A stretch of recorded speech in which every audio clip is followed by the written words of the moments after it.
नमस्कार, आप देख रहे हैं इंडिया अनफिल्टर्ड न्यूज और मैं हूं विवेक विशाल।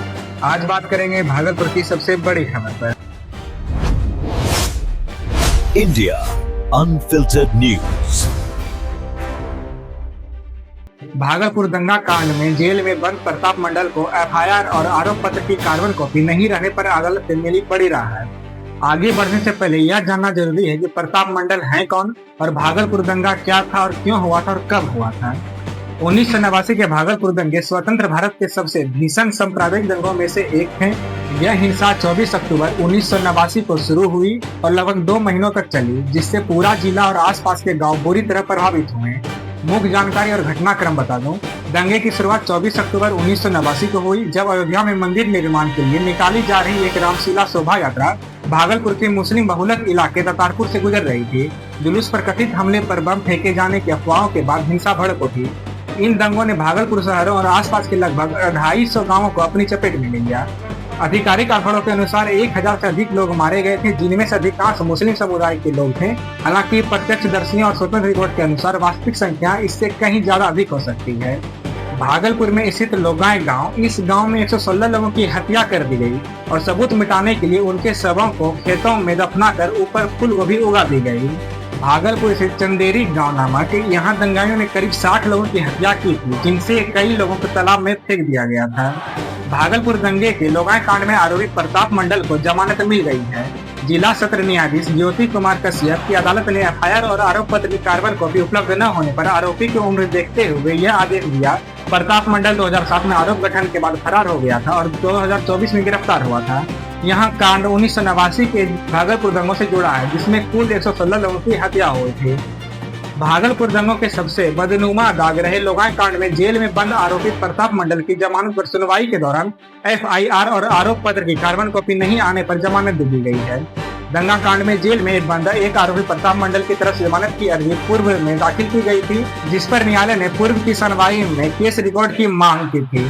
केस रिकॉर्ड के उपलब्ध नहीं होने को लेकर न्यायालय को जानकारी दी गई कि पूर्व में उच्च न्यायालय पटना की मांग पर इस केस का रिकॉर्ड पटना उच्च न्यायालय भेजा गया था।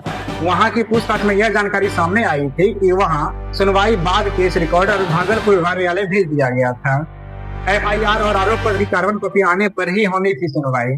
केस रिकॉर्ड के उपलब्ध नहीं होने पर न्यायालय को सरकार की तरफ से पटना से आए विशेष अपर लोक अभियोजक अतिउल्लाह ने तत्कालीन सप्तम डीएजी शंभुनाथ मिश्रा की अदालत में केस रिकॉर्ड वापस होने की संभावना जताई थी। न्यायाधीश ने कहा था कि जमानत अर्जी पर सुनवाई के लिए एफआईआर और आरोप पत्र का रहना जरूरी है।